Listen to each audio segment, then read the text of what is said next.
Hi guys, it's Gardening on the West Fork and it's been a beautiful rainy day. Today's the day to get out and see the summer garden starting to open up and bloom. It's full of color and it's vibrant from all the rain. We've had probably, I don't know how many inches, 3 inches so far. We're starting here on the river's edge just to show you that these ditch lilies are still in bloom, and this gooseneck loosestrife, it's such a cool plant.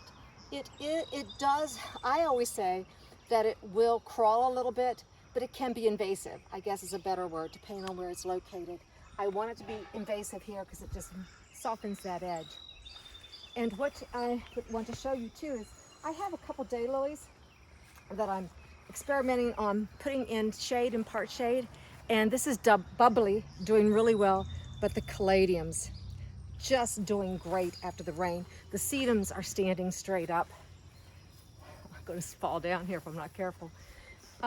Another plant that's new to my garden is this red bee balm. I picked this up at CD Plants over in Craigsville, West Virginia.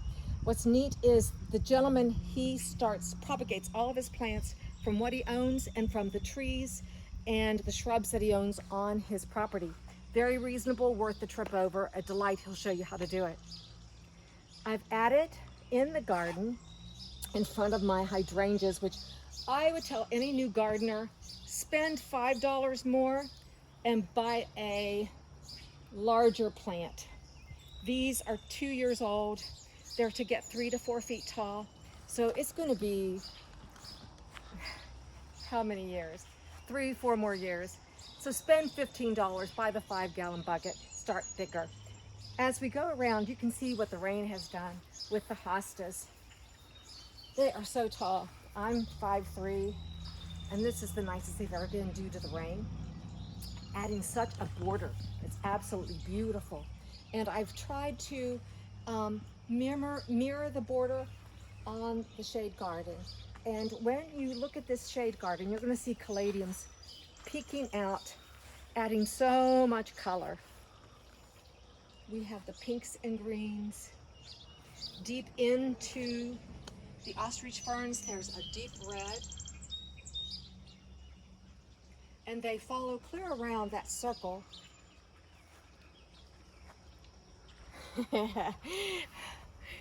Back around towards the fence. And what you'll see is I've also experimented with another daylily. This is a double orange a neighbor gave to me, and it probably has a name, but she didn't know it and I don't. But it's doing really well in partial shade, and it adds a real punch of color in this dark environment. But the real daylilies that are making a statement are in the main perennial border. As we come into the border, you can see all these magnificent colors. I have purposely placed primal screen against this back to complement the purple trees which my husband has painted for me. But what came out this morning, which is also absolutely amazing, is backdraft. Look how vibrant. And what's nice is from the deck you can see these colors. They're tall enough that they catch your eye. Of course, the spires of the Lythrum, magnificent. We have Spidey Man, a new series. Let me just scoot in here without falling. Look at the center. That is some beautiful chartreusey green, yellowy color, adding to the interest. Of course, your catnip, the cats love it. I don't know where Mozart is, but he would fall in love with that.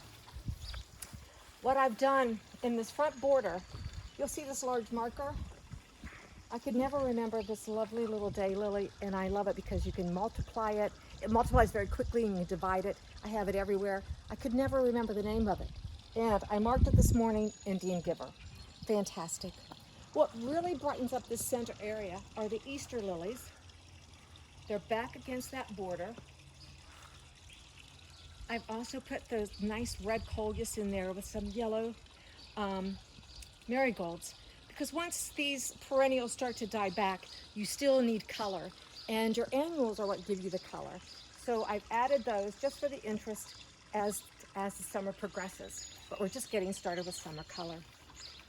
We can also take a look here to the left. This is Tuscarora typhus. Huge blooms, and look at it against this wonderful pink yarrow. A plant that maybe I forgot to mention is this airy plant. Back here, this is Narenesis. What a nice plant. It just stands nice and tall, doesn't need any staking.